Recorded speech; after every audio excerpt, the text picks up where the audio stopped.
Hi everyone, Silver here. If you can't tell, I'm kinda sick. Allow me to raise a question. Why are retro games so popular?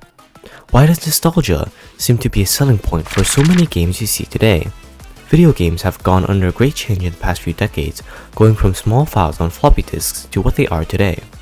Yet, in the past few years, some of the most popular video games have been those from franchises decades old, with The Legend of Zelda, Breath of the Wild being the 5th best-selling game in 2017, and Super Mario Odyssey being the 9th. And I'm sure you personally know examples of games trying to mimic oldies-style graphics or gameplay, or both. A reason as to why this might be the case is nostalgia causing people to favor these games more. Modern technology is especially good at simulating nostalgia, as video and audio playback allows quick access to an infinitely recyclable past.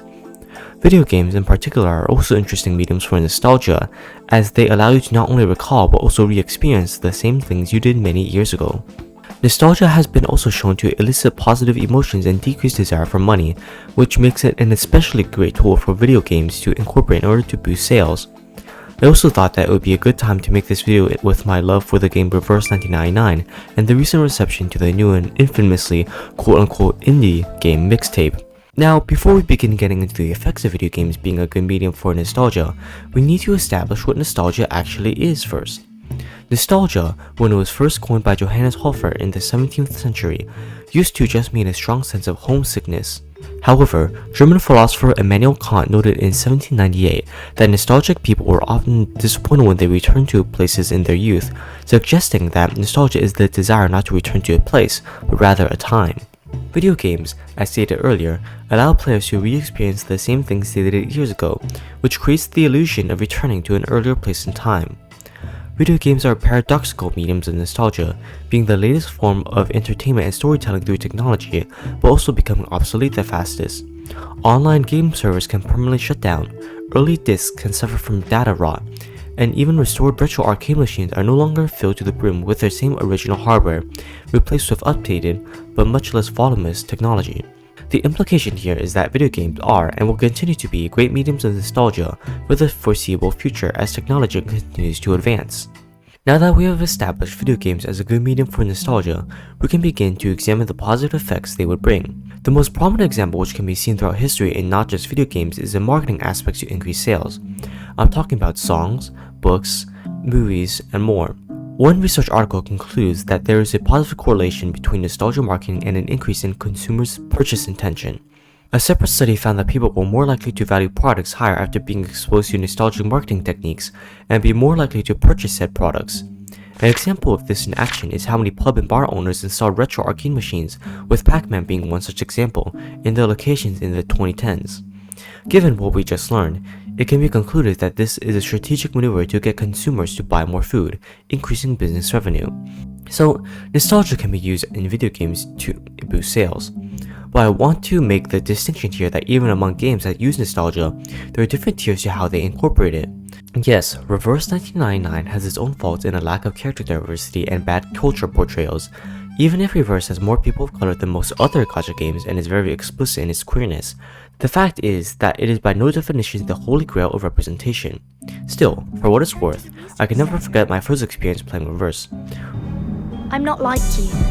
Reverse 1999 is a turn-based RPG gacha video game that takes place in various time periods, mostly in the 20th century. The 1920s-esque music in the first chapter's OST, the jazzy theme that played when you opened the battle pass for the first time, just drew me in so greatly that I knew this would be a game that I would play for a long time. Now, I know what you're thinking. How can I feel nostalgic for a time period I've never lived through? There's actually been discussion about this very topic, with the term Anemoia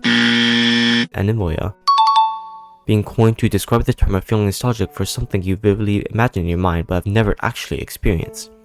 Reverse 1999 taps into the Anemoia, getting its audience to spend money on in-game top-ups.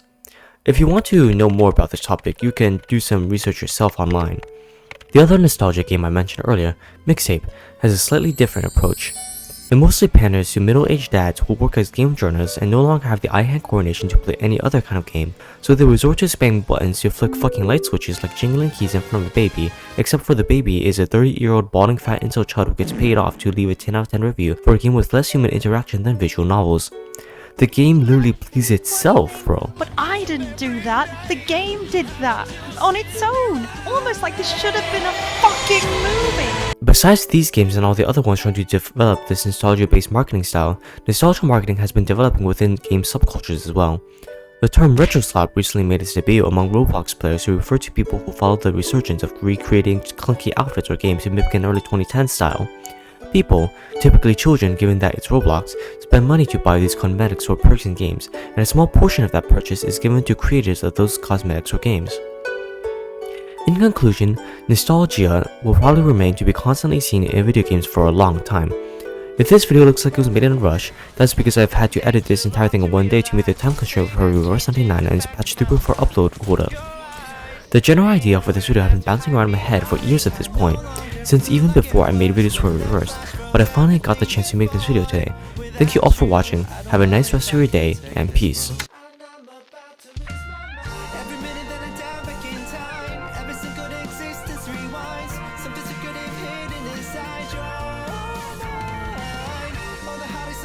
Never faded.